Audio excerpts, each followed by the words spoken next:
ঢাকায় বসতে যাচ্ছে এশিয়ার ক্রিকেট নেতাদের গুরুত্বপূর্ণ সভা, কিন্তু শুরুতেই আগুন লাগিয়ে দিল ভারত। তারা বলছে ঢাকায় হলে আমরা সভায় যাব না। এদিকে বিসিবি পড়েছে চাপের মুখে। সম্মান বাঁচিয়ে কিভাবে পরিস্থিতি সামাল দেবে সেটাই এখন বড় প্রশ্ন। ক্রিকেট মাঠের বাইরে যেন চলছে আরও বড় লড়াই।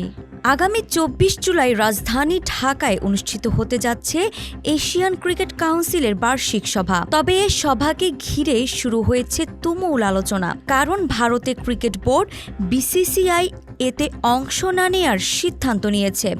তারা স্পষ্ট জানিয়ে দিয়েছে ঢাকায় সভা হলে তারা তা বর্জন করবে। ওয়ালটন এখন দেশের সীমানা পেরিয়ে পৌঁছে গিয়েছে ৫০টিরও বেশি দেশে। ওয়ালটন, ঘরে ঘরে বিশ্বজুড়ে। ভারতের অভিযোগ, এসিসি সভাপতি ও পাকিস্তান ক্রিকেট বোর্ডের প্রধান মোহসিন নাকভি, যিনি একপাক্ষিকভাবে ঢাকায় সভার ভেন্যু ঠিক করেছেন, এমনকি সভার স্থান বদলানোর অনুরোধ করলেও তা মানা হয়নি। তাই ভারত বলছে আমরা এই সভায় যাব না, আর সেখানে যদি কোনো সিদ্ধান্ত হয় আমরা তা মেনে নেব না। শুধু ভারত নয়, শ্রীলঙ্কা, আফগানিস্তান, ওমানও একইভাবে ভেন্যু নিয়ে আপত্তি এবং উপস্থিত না থাকার সম্ভাবনা জানিয়েছেন। তাই পরিস্থিতি আরও জটিল হয়ে উঠেছে।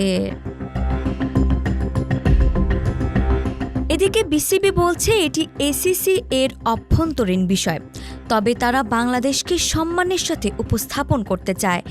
বিসিবি চায় সব সদস্য যেন আসতে পারে এবং সভা সফল হয়। তাই তারা আলোচনা ও সমঝোতার চেষ্টা করছে। বিসিবি চাইবে পরিস্থিতি যেন আরও খারাপ না হয় এবং এশিয়া কাপ যেন ঝুঁকিতে না পড়ে। এদিকে প্রশ্ন উঠছে, ২০২৫ এশিয়া কাপ কি ঝুঁকিতে রয়েছে?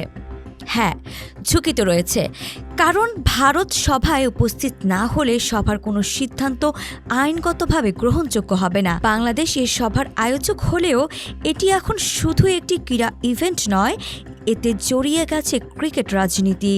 বিসিবির জন্য এখন বড় চ্যালেঞ্জ হচ্ছে ভারতকে রাজি করানো, সভা সফলভাবে আয়োজন করা এবং আসন্ন এশিয়া কাপের ভবিষ্যৎ নিশ্চিত করা।